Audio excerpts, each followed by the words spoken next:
Jake Paul na disalign ang mga ngipin dahil sa lakas ng suntok ni Joshua. Habang ini-interview si Jake Paul, sinabi niya na parang nabasag na yung panga niya, sabay dumura ng dugo. Pinakita rin ni Jake Paul ang mga ngipin niya na na-disalign na. Sa lakas ni Joshua na tumama sa panga ni Jake Paul, nayupi talaga ang mga ngipin. Hindi kasi pwedeng i-play ang video na ito dahil puro dugo. Ayaw ni YouTube mga boss yung pinapakita ang duguan.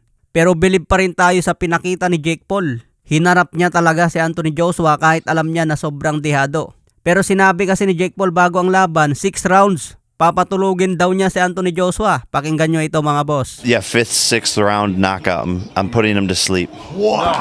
Ayan ang kanyang prediksyon, 6 rounds. Pero baliktad pala ang mangyari. 6 rounds pala siya matatapos. Kaya ito ang sinasabi ng mga boxing fans, bawal magsalita ng hindi pa tapos. Akala kasi ni Jake Paul kapag tumama yung suntok niya, matutulog agad si Anthony Joshua. Tumama naman yung mga suntok niya pero hindi ininda ni Joshua dahil sa sobrang laki. Gumagana yung power ni Jake Paul sa mga medyo maliliit lang at kapantay niya ang timbang. Pero ibahin niya ang heavyweight division. Pang cruiserweight ang timbang ni Jake Paul at lumubo ang katawan niya para umabot sa heavyweight. Dumiretso na agad si Jake Paul sa hospital para i-repair. Mahirap na baka tuluyan pang madislocate ang panga. Makikita sa venue kanina sobrang dami ng tao. Tinangkilik din ang laban ni Jake Paul. Kahit sinasabi na puro scripted ang laban niya, pero dinepensahan ito ni Ryan Garcia. Hindi raw mga scripted ang laban ni Jake Paul. Kahit daw yung mga ibang laban niya na panalo siya, hindi raw yun scripted. Hindi pa ito ang huling laban ni Jake Paul dahil malaki ang pasasalamat niya sa boxing. Dito daw niya nakamit talaga ang tunay na tagumpay. Pero sinabi ni Jake Paul gusto na niyang bumalik sa cruiserweight division.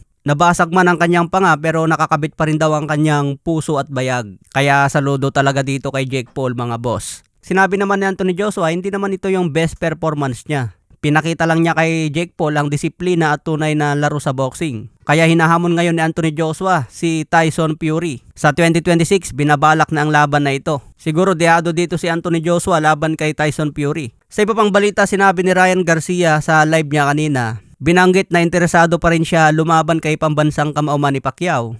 Mapapanood yung video na yan sa in-upload ng ES News. Binanggit ni Ryan Garcia doon na kailangan mangyari ang laban niya kay pambansang kamao Manny Pacquiao.